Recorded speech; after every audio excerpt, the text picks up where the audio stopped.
Hey, I'm back. It must have been tough financially, huh? Sam smiled brightly, clearly in a good mood. He had left the family to live with his mistress, but here he was, returning home after a year. Just as I was preparing a meal with my in-laws for a family dinner, he acted as if nothing had happened, behaving as though his return was perfectly normal. But I ignored him completely. Not just me, my in-laws, Paul, and Marie all acted as if Sam wasn't even there. Hey, don't ignore me. I came back after all this time. Sam flustered, raised his voice, trying to demand attention, but I kept ignoring him. All right, shall we eat? I turned to everyone else, completely dismissing Sam, and invited them to begin dinner.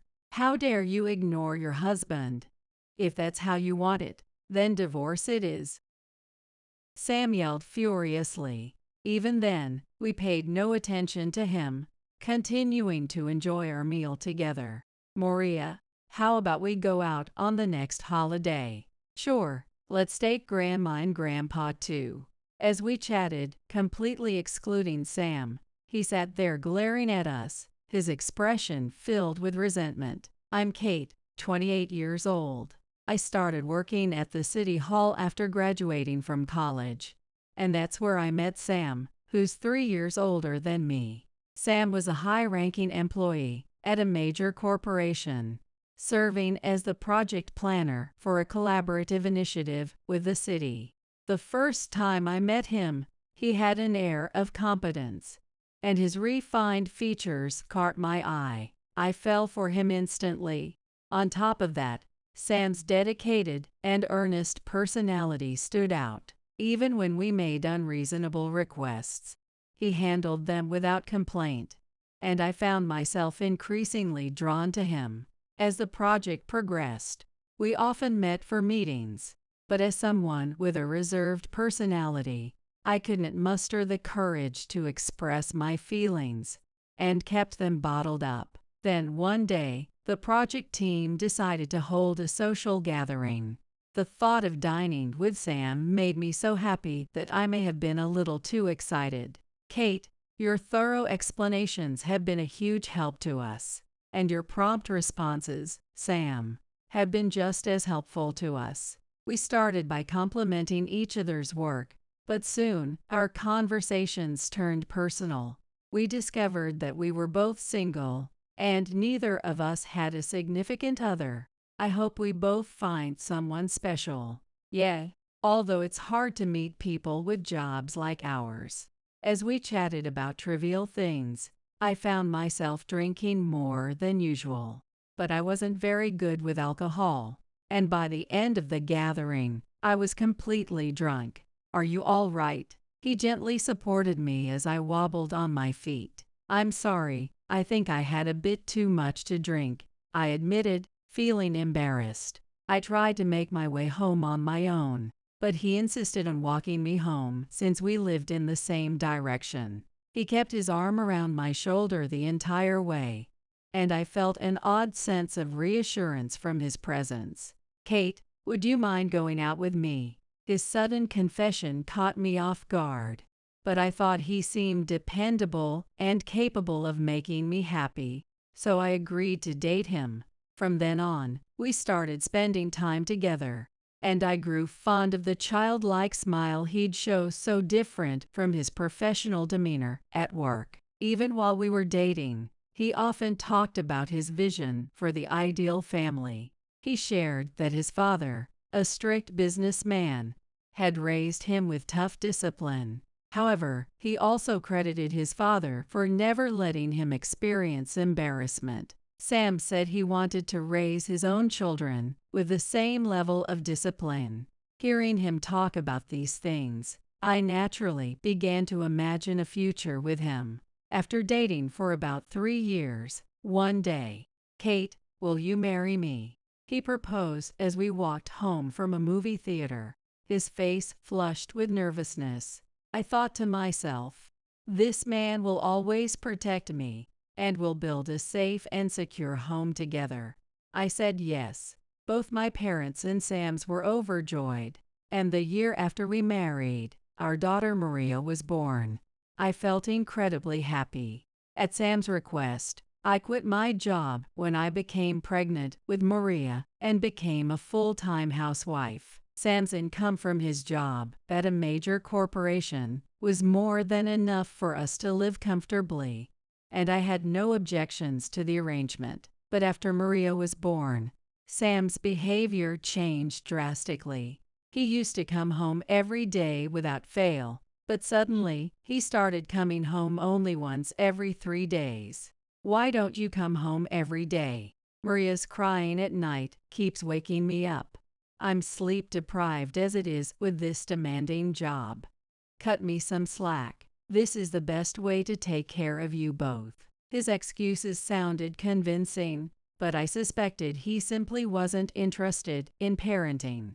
Even when he was home, he didn't talk to Maria or smile at her. To him, raising a child was solely the wife's responsibility. Still, as a stay-at-home mom, I tried to understand and support him. But parenting for the first time was a constant struggle for me. There were nights when no amount of soothing could stop Maria from crying, and I worried I might have a breakdown. If my parents had lived nearby, I would have asked for their help. But unfortunately, they lived more than 4 hours away by train. Should I ask Jane for advice? "I wouldn't do that if I were you," Sam said, discouraging me from turning to his parents. "Why not?" "Because you didn't give birth to a son. Mom and Dad are furious about it." I was deeply shocked. I had thought Sam's parents were happy about Maria's birth, but now I learned they were angry because she was a girl and had labeled me a failure as a daughter-in-law.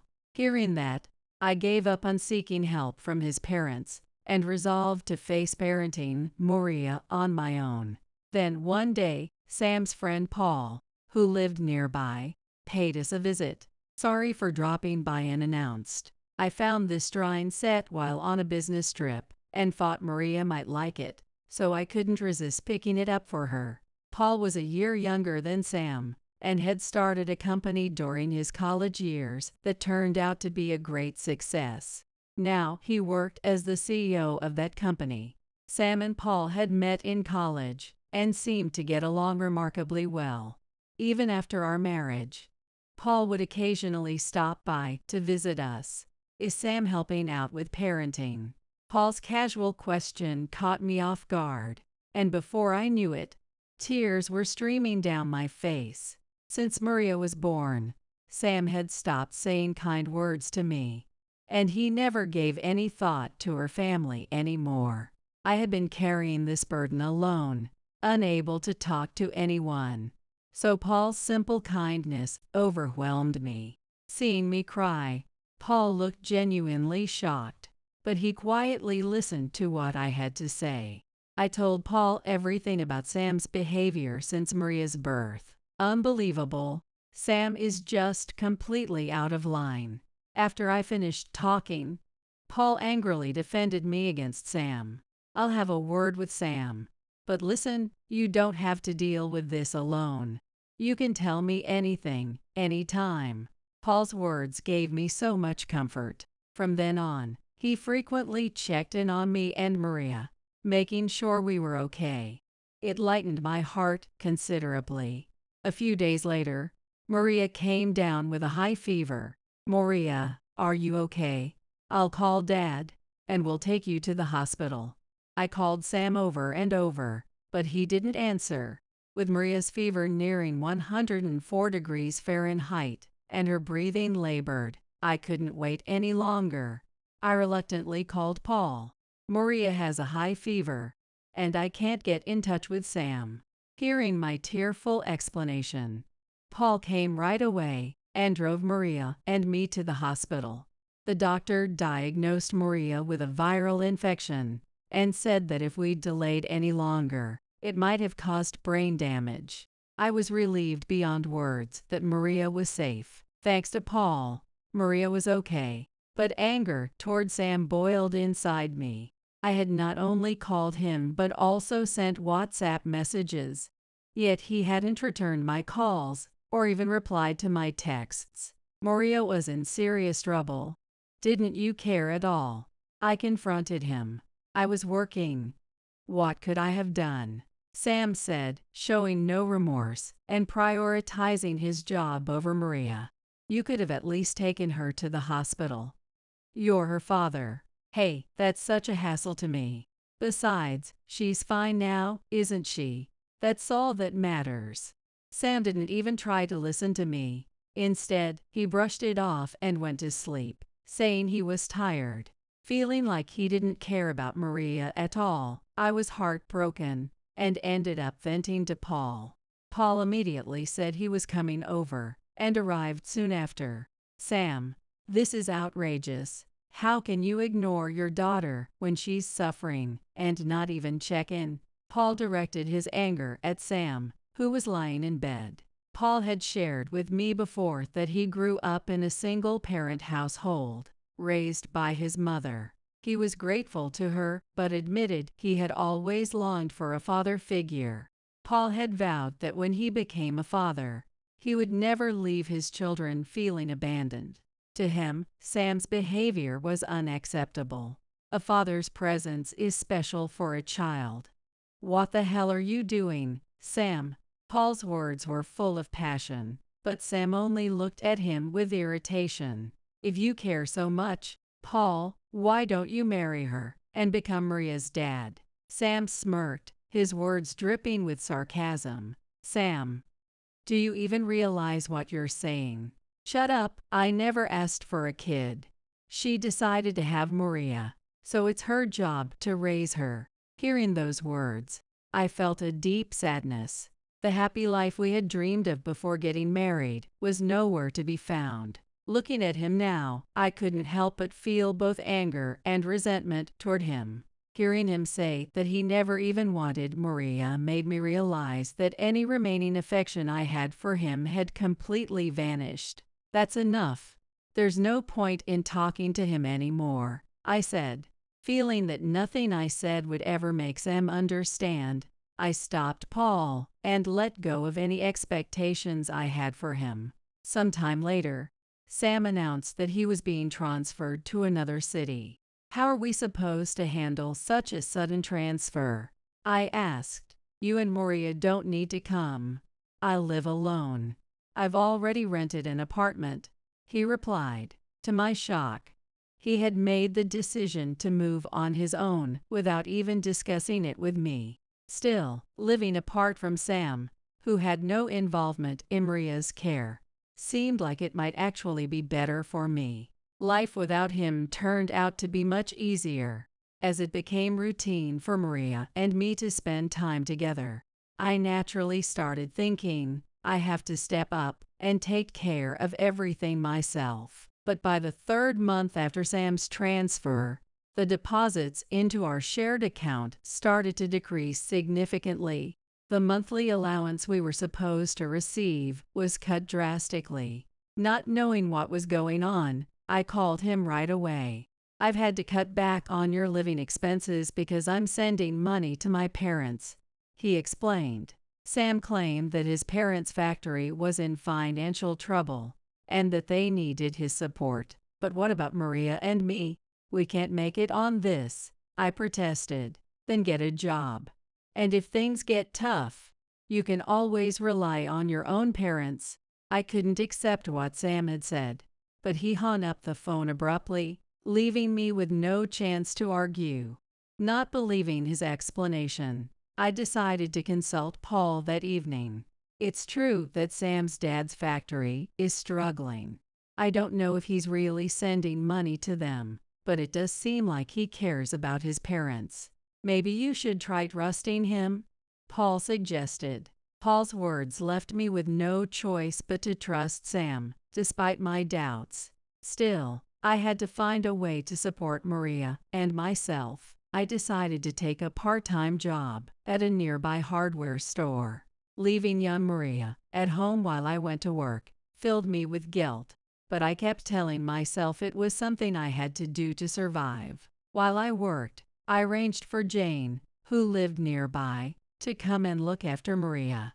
However, it was clear that Jane didn't seem entirely pleased with the arrangement. "Are you out there having fun while leaving your little one with me?" When I returned from my part-time job, Jane greeted me with a sarcastic smile and a pointed remark. "Fun? Absolutely not. I was at work," I replied, trying to explain myself. But it was clear that Jane didn't believe me. "If Sam is earning money and now you're working too, you must be living quite comfortably. Why don't you pay me for taking care of your child?" Jane demanded payment in exchange for watching Moria, her tone dripping with annoyance. "That can't be right. Sam told me he's been sending money to you," I exclaimed in disbelief. "Sending money? What are you talking about? We're the ones giving Sam an allowance," Jane replied sharply. Jane and I exchanged stunned looks. "Jane, are you serious? Sam told me he cut our living expenses because he's sending money to you and Tom. That's why I had to take this job." We decided to compare our bank statements and realized neither of us was lying. It became clear there had been a massive misunderstanding, so Jane and I sat down to have a long conversation.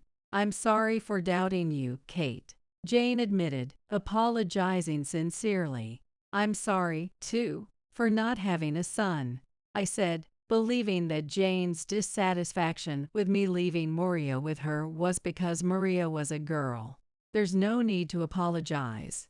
Whether it's a boy or a girl, grandchildren are precious," Jane said with a gentle smile as she hugged Maria. "But Sam told me you and Tom were upset because I didn't have a boy," I explained. "That's absurd. We've never said anything like that," Jane replied, leaving me completely stunned. It turned out that everything Sam had told us was a lie. What is Sam thinking, telling us all these lies? Jane seemed exasperated with Sam's behavior. Just then, Paul rushed into the house, looking visibly alarmed. "Have you read this?" he asked, holding up a newspaper and pointing to an article. The headline stated that Sam's company had abolished mandatory transfers for employees with children. "If this is true, Sam should be coming back." "Right," I said, feeling a glimmer of hope that our life might return to normal. I immediately tried calling Sam to confirm, but his phone went straight to voicemail every time.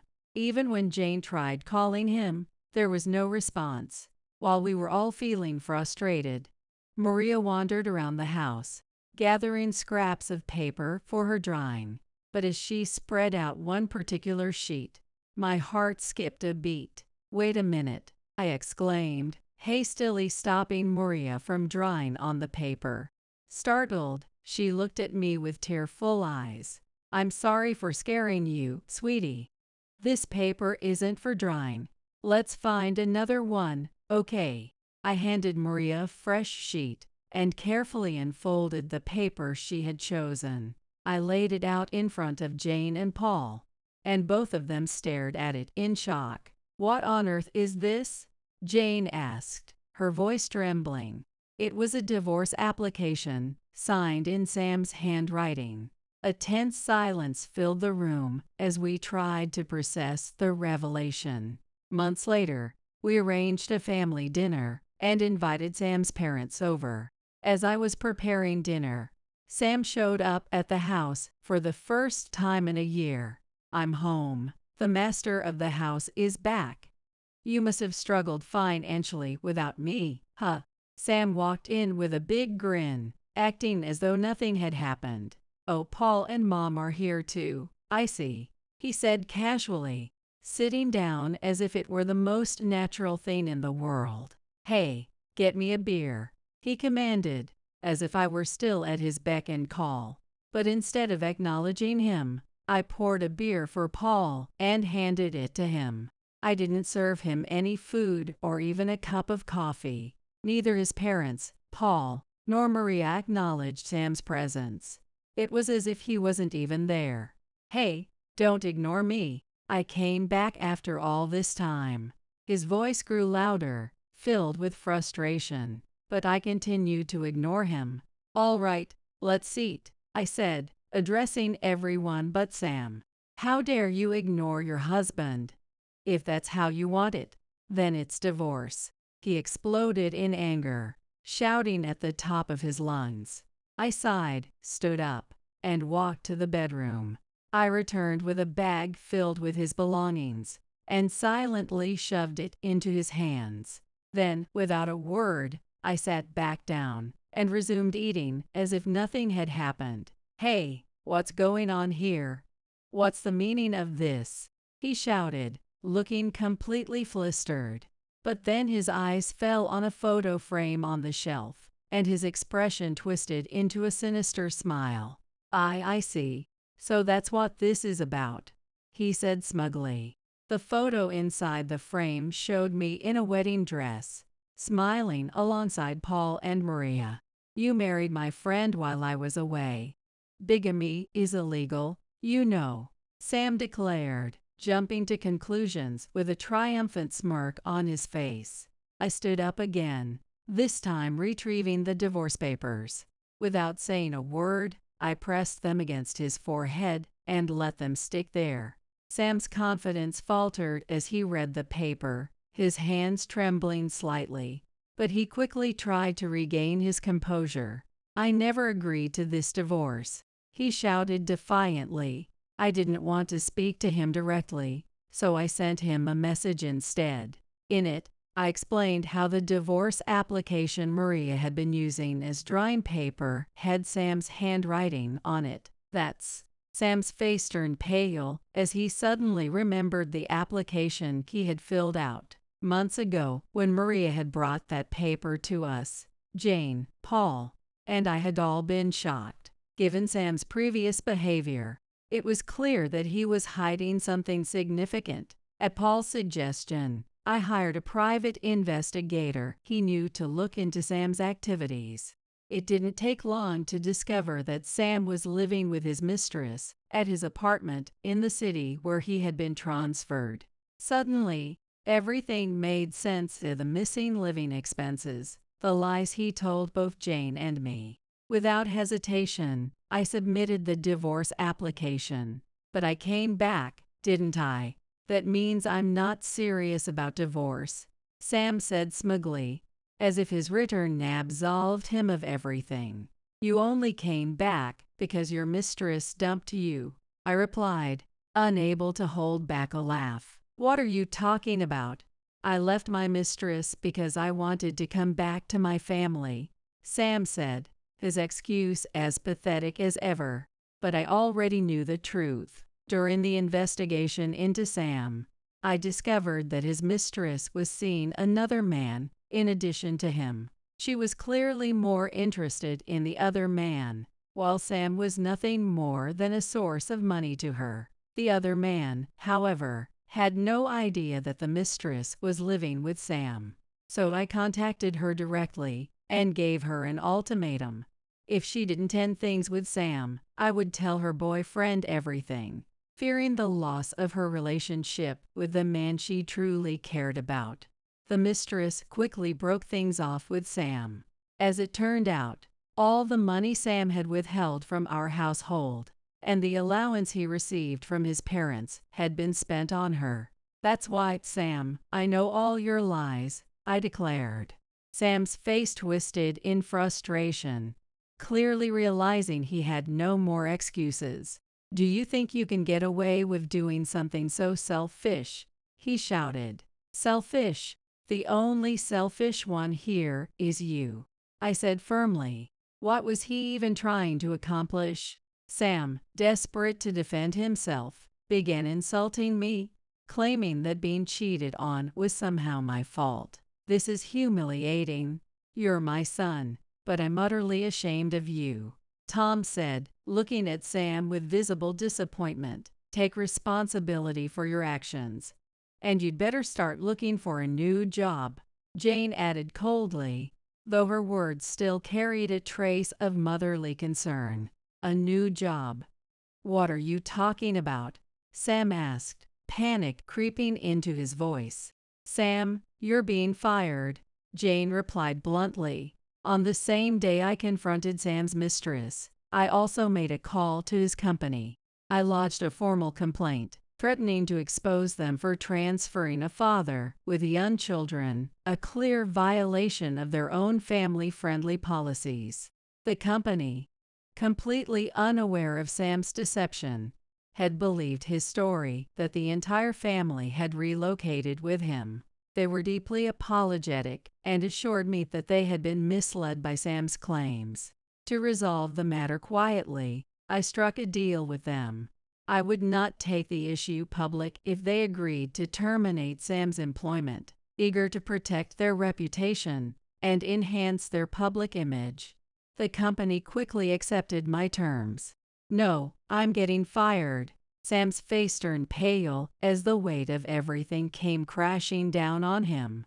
In his desperation, he turned to Maria and tried to play the victim. "Maria, you're a sweet girl. You wouldn't let them throw me out, would you?" Sam seemed to think Maria would side with him, either out of affection or because he had no other options left. "Who are you?" Maria asked, her small voice cutting through the tension. She backed away from him slightly, her face showing fear. Maria didn't even recognize him as her father. He had barely been home since her birth. Her reaction was entirely natural.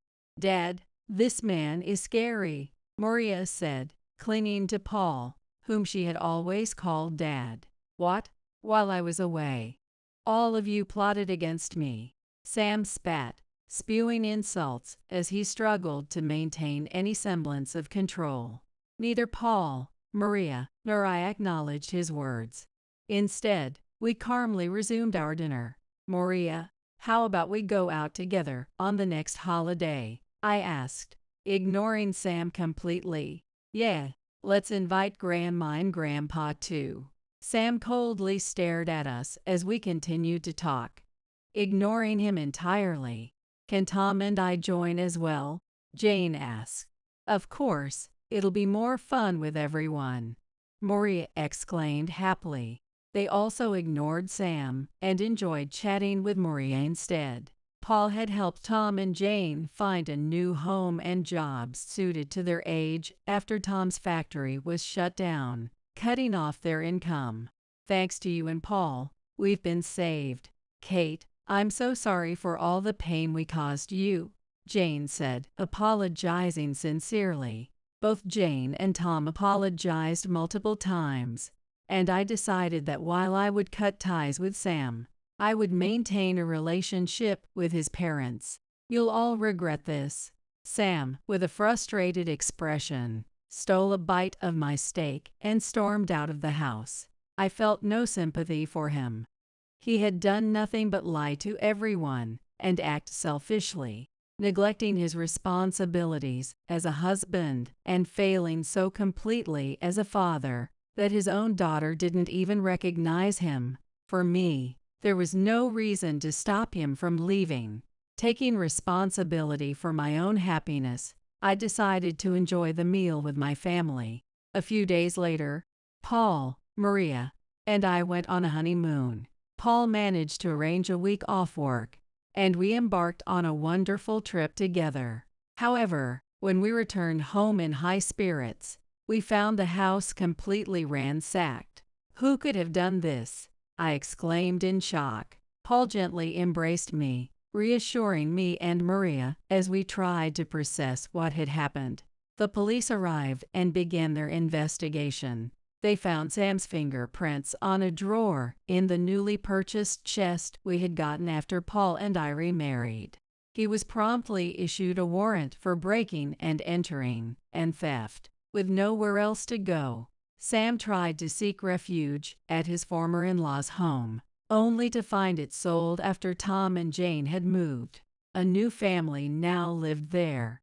Sam, undeterred, took up residence in the backyard shed without the current homeowner's permission. For a while, he survived by stealing vegetables from their garden, but he was eventually caught by the children of the house, who hit him in the face with a soccer ball.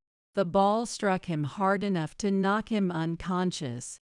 giving the police enough time to arrive and arrest him. Meanwhile, I have been building a happy life with Paul and Maria. Tom and Jane regularly visit us and bring vegetables from their own garden, and our relationship remains close. Paul treats Maria like his own daughter, and she adores him, often joining him on camping trips. As for Sam, while he was initially granted probation after his conviction, he couldn't find work or housing. Instead of apologizing to his parents or attempting to make amends, he reverted to theft. This time, being caught during his probation led to his incarceration. Reflecting on everything, I couldn't help but think how pathetic it was to have met such a man. But as I sat with my loving family, I vowed to cherish the happiness I now had and move forward with my life. If you can't listen to your husband, it's divorce, understand? I sighed quietly, making sure my husband didn't notice. I used to adore him, but now, in just a few weeks, I've come to despise him. My name is Birch. I'm a 42-year-old housewife and web designer. I used to work for a company, but I went independent 2 years ago. It's only recently that my business has started to take off. I met my husband, Anvil, through work. He specifically requested my design services, saying he was impressed with my work. We have been married for 5 years. We married late, so my in-laws don't pressure us about having children. I was already of advanced maternal age when we married, so I got checked, and there were no issues. I asked my husband to get tested too, but he refused, so I don't know about him. But his words, "I just need you," were enough, and we left it to nature. Kind in-laws and brother-in-law, and my husband. Our relationship with his family was good, I thought. After marriage, my husband started working late on weekdays. Yet, his salary didn't change. I suspected infidelity at one point. But his attitude towards me didn't change, and there was nothing suspicious on his phone, so I thought maybe he found a place to relax without telling me. 2 years ago, when I started working remotely, Anvil's attitude began to change. Household chores, which were split 50-50, now fell 90% on me. He even started belittling my job. Worse, he said I'm no different from a housewife. The last straw was our weekly visits to his parents' house. Originally, we used to stay overnight at my in-laws' house once a month. That was at Anvil's earnest request, and I didn't mind it at all. But as soon as I started working remotely, what was once a monthly visit became every 2 weeks, and now, every weekend this month. Hey, can we just relax at home next weekend for a change? What are you talking about? You have it easy as a housewife, so you should properly attend to my parents' house. What are you talking about? I work too. I want to relax a bit on my days off. My words turned his face red with anger. Once it gets to this point, conversation is impossible. I sighed quietly to myself. My attitude seemed to displease him, and his nagging didn't stop. What an unfeeling wife you are. The worst. I was thinking about something else until my husband finally fell silent, satisfied. It was 2 years ago that his abnormal attachment to his parents became apparent. It happened when his brother remarried and brought his new wife home. We had already been visiting every 2 months, but the frequency clearly increased. For these visits, my husband would lounge in the living room, and I would be swamped with housework and chores. Still, seeing my husband in a good mood, I told myself that being filial was important. My husband would beam with genuine happiness when my in-laws expressed their gratitude to me, so I knew he craved approval. Despite this, I continued to love him unchanged. Though he rarely showed it, the occasional words of gratitude made me believe he valued me as much as his parents. But a phone call from home made me realize I was wrong. Abby, he failed a medical test recently, and they found cancer. I gasped at the news that Dad had been diagnosed with cancer.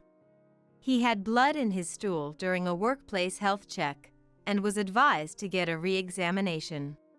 The re-examination indicated a high likelihood of a malignant tumor in his liver. I shivered at the thought of the worst-case scenario. Dad, who had never even caught a cold, was the epitome of health. Now, hearing about his sudden illness, he seemed shocked and downcast. I'm going to go back home for a bit. I'm worried about Mom.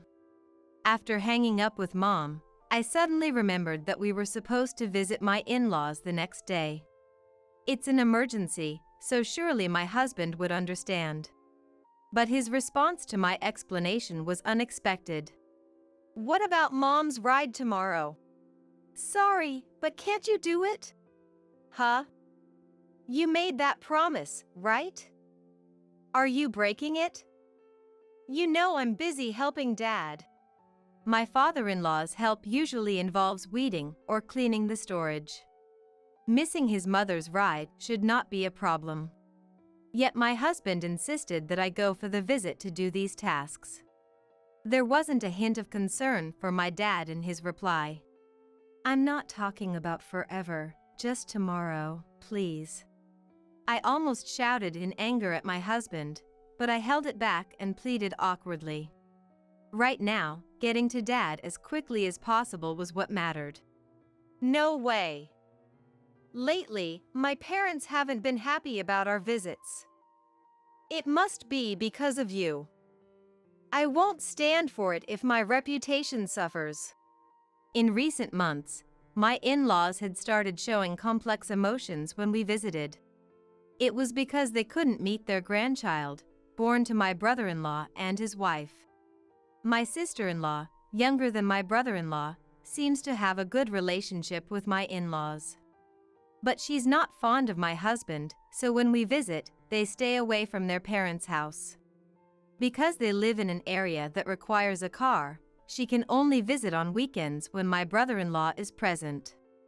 I heard that she does try to invite the in-laws to her house, but they're frustrated about not seeing their grandchild as they wish. It's because when we visit, my sister-in-law finds it hard to come, so they miss their grandchild. Huh? All this fuss just because they can't see a baby that's only 6 months old? A crying, tiny thing compared to me, who's more useful? I was stunned by my husband's words, competing with a 6-month-old nephew. An adult, married son and a grandchild not even a year old. It's clear as day which one would be more cherished. Every visit, he just lies around in the living room, eats 3 meals a day, increases the laundry, and does a little bit of help. There's no way they would find him more adorable than their grandchild. Sensing my thoughts from my expression, my husband got up huffily and headed towards the bookshelf. Then he took out a piece of paper from his bag and laid it on the table. It was a divorce application.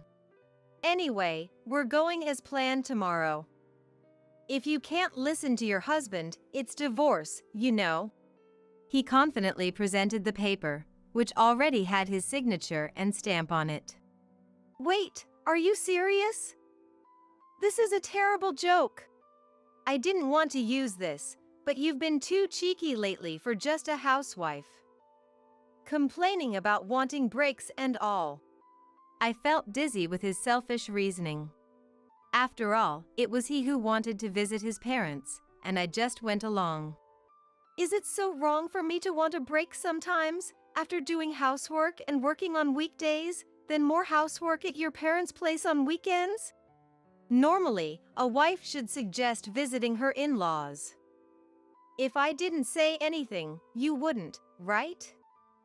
It's natural for my parents to feel uncomfortable watching you. I was furious at how he had exploited me these past 2 years. I wanted to punch his smirking face, but clenched my fists and held back.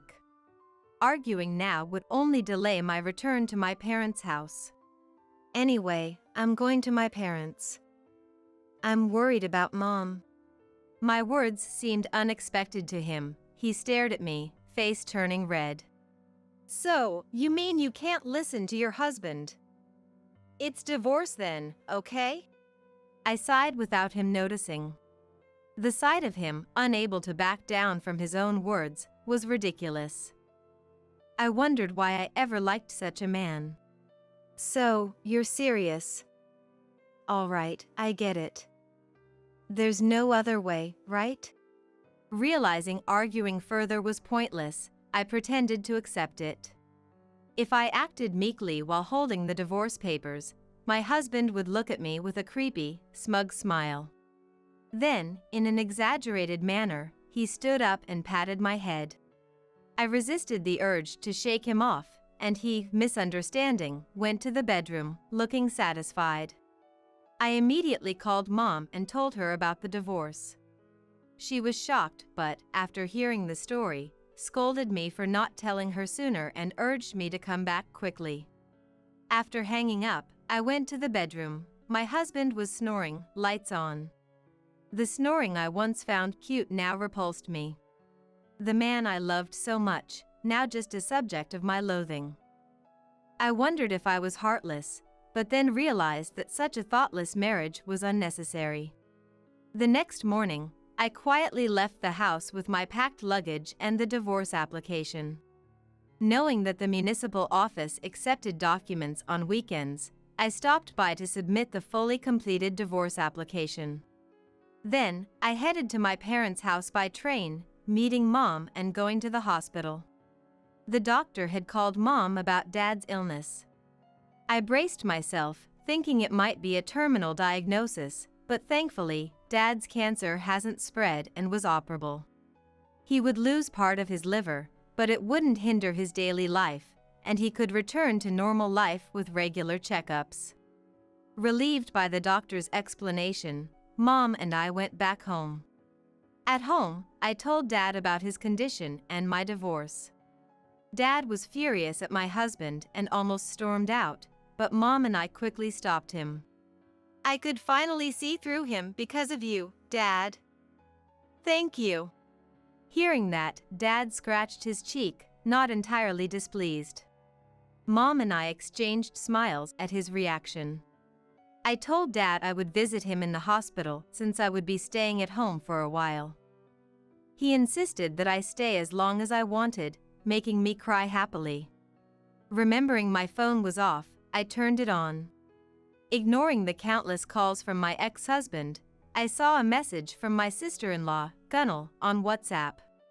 It was a message of concern for my health, and a report that my ex-husband had disrupted plans to buy toys for her son with my mother-in-law. Reluctantly, I realized my ex-husband was genuinely jealous of his 6-month-old nephew. The creepiness sent a chill down my spine. From the ex-sister-in-law's message, it seems I was reported to have stopped visiting due to ill health. However, since no details were given and my ex-mother-in-law's inquiries were evaded, my ex-sister-in-law found it strange and contacted me. However, I wouldn't be bothered if things were left as they are, but I owed it to my ex-in-laws, who had been kind to me, to at least say goodbye in person. So, I decided to visit their house. After explaining everything to my parents that night, I took the first flight to my ex-in-law's house the next morning. Seeing cars parked outside their house upon arrival, I sighed. It seems my ex-husband had stayed over at their place. Despite forcing his wife, who wanted a break, to improve his standing, he doesn't seem to care about the poor impression he leaves by not returning home when his wife is supposedly ill. When I rang the doorbell, there was a rush of footsteps, and my ex-husband appeared. It was just before noon. He glared at me with a demonic expression and yelled, "Where have you been all this time? You even turned off your phone." "Where?" As I said, I went back to my parents. Besides, I'm supposed to be ill, right? Are you okay shouting so loud that the whole house can hear? When I pointed this out politely, my ex-husband suddenly fell silent. "Anvil, what is this about?" A voice came from behind, and my ex-husband turned around fearfully. It was my ex-in-laws, who had come out in response to the bell. They both looked puzzled, having believed I was unwell. Sorry for the sudden visit. I wanted to take a moment to thank you for everything and say goodbye, as I'm getting divorced. As I bowed, my ex-in-laws looked at me in shock. Birch, I thought you were sick. And this sudden talk of divorce. Hey Birch, you're not still holding a grudge about the day before yesterday, are you? Stop joking around. My ex-husband's words prompted a reaction from my ex-in-laws. I smiled and explained the situation. Actually, my dad was diagnosed with cancer. It was sudden, so I apologize for not contacting you. When I asked Anvil if I could go back home to hear the doctor's explanation, he refused, saying he had to drive his mother and threatened me with divorce if I went. My ex-mother-in-law covered her mouth, shocked at how terrible this was. My ex-father-in-law was shaking with anger. Hey, I didn't say it like that, right? My ex-husband tried to deny my words, but my ex-father-in-law's glare silenced him. I was asked to prioritize my husband's parents even in an emergency, but I was worried about my dad and accepted the divorce to return home. Birch, how is your father's condition? Thank you for your concern. It seems that surgery is possible for his cancer. That's good to hear, my ex-in-law said with relief, then turned cold glares towards my ex-husband. He stiffened but desperately tried to excuse himself. I wasn't serious. Birch had been lazy recently, not wanting to visit, so I wanted to motivate her. Oh, but I thought Birch wanted to visit. We were happy to have her since she was so keen. My ex-mother-in-law's words made my ex-husband go pale. No, but... He struggled to find a reason, but was cut off by my ex-father-in-law. So, you've been lying to us too. Forcing her to visit and then speaking like that. When you marry, your wife's parents become your family too. To prioritize us over her emergency situation is just wrong. It seems my ex-in-laws had been asking me to do housework and chores because my ex-husband told them I wanted to. Was he so desperate for their approval? I felt sick at his selfishness and need for validation. But it couldn't end here. He wasn't just victimizing me. So, as revenge against my ex-husband, I prepared something more. Another trap. My ex-husband tried to deny my words, but my ex-father-in-law's glare silenced him. What? Is that true? Yes. Gunnel also told me she's been treated terribly. Last night, when I thanked Gunnel for contacting me and told her about the divorce, she shared the mistreatment she'd received from my ex-husband. She was subjected to obscene comments about her appearance and constantly asked why she hadn't divorced yet. Furthermore, since her child was born, she was repeatedly told that the child was ugly, just a placeholder until her husband's own child arrived. This harassment, which started from the first visit for formal greetings, apparently continued yesterday. As soon as my ex-mother-in-law left the room, she was again asked why she hadn't divorced yet and told that she was already dismissed. Yes, right, Gunnel? Yes, exactly as Birch said. Gunnel's voice from my phone filled the quiet entrance hall. When I arrived at my ex-in-law's house, I had called my ex-brother-in-law's wife and put the call on speaker. Sniffling sounds in my ex-brother-in-law's comforting voice could be heard. I'm sorry, but I won't go there anymore to protect my wife and child. You did the same to my former sister-in-law, right? I confirmed it with her yesterday. You're the worst, not even a brother to me anymore. Don't ever contact us again. My ex-brother-in-law said all this in one breath and hung up. In the entrance hall, only the dial tone resonated, and my ex-in-laws looked at my ex-husband with cold stares. But it's true. She's just a woman who gave birth to a child. And it was the same with the previous wife. It's weird that she was praised and treated kindly. So I did it for Dad and Mom's happiness. You're the one who's wrong. We never asked for such things. My ex-father-in-law said coldly, dismissing my ex-husband's screams. Tears and snot all over his face, my ex-husband looked dumbfounded at my ex-father-in-law. If it was for us, then you're insane. My ex-mother-in-law added, and my ex-husband looked at her in disbelief. Then he suddenly turned to me with a pleading look. Hey, Birch. It's your fault. A wife should support her husband. Instead, you went against everything. But it's okay, right, Birch? We're a couple, right? Couples help each other, right? As my ex-husband grabbed my waist and spoke all at once, I smiled at him. If we were a couple, yes. But I filed the divorce papers yesterday. Now, we're complete strangers. My ex-husband froze for a few seconds, then turned pale as he realized the situation. I let go of his limp hands, said goodbye to my ex-in-laws without a glance at my ex-husband, and left. Later, I heard my ex-in-laws kicked him out and cut ties with him. Both the in-laws and my ex-brother-in-law's family moved away, and my ex-husband ended up completely alone. Apparently, he then targeted a female colleague, becoming a stalker, and recently it turned into a police matter. It turned out he had been stalking her even while married to me. His late returns home were because he was following that woman. After being sued for stalking, he was fired from his job. Unable to pay his apartment rent, he moved to a shabby place. The reason I know all this is Gunnel, my ex-sister-in-law. She regularly receives updates from acquaintances and eagerly shares them with me. Feeling guilty for not noticing her suffering, I apologized, but she just laughed, saying the fault was my ex-husband's. We have become close, occasionally having lunch together. She's expecting her second child, and I'm excited about what to get for the celebration.